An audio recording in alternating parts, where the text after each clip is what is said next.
Well, we understand that NHS Test and Trace will be making more regular contact with people who are under self-isolation orders. And if they believe that there is non-compliance, they will have the ability to escalate their concerns either to local authorities or to the police. And in particular, high-risk areas where the rate of infections are growing significantly, police resources will also be used to try and establish whether or not people are failing to self-isolate. This indicates the government is very concerned about compliance, that they feel that this is something that they can press a button to try and fix, that they are prepared to take this step, whereas, of course, we know that they really want to avoid full-scale national lockdowns if they can. So they're moving towards a much tougher enforcement process. But if that's the stick, the carrot that the government have also announced tonight is £500 lump sum payments to people on low income who are on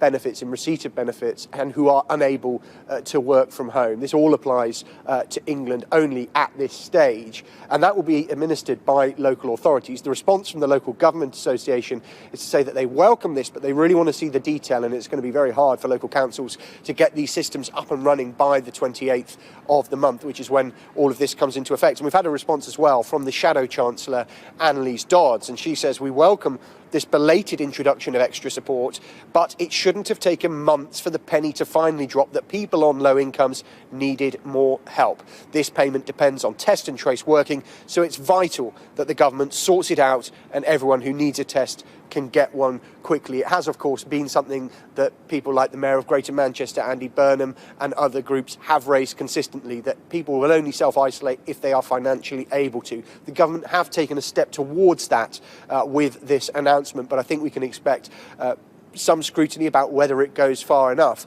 And from the other side of things, as you heard in my report there, some scrutiny too from the Conservative backbenchers, who may well feel that this kind of more draconian approach to fines if you leave your house might be going too far.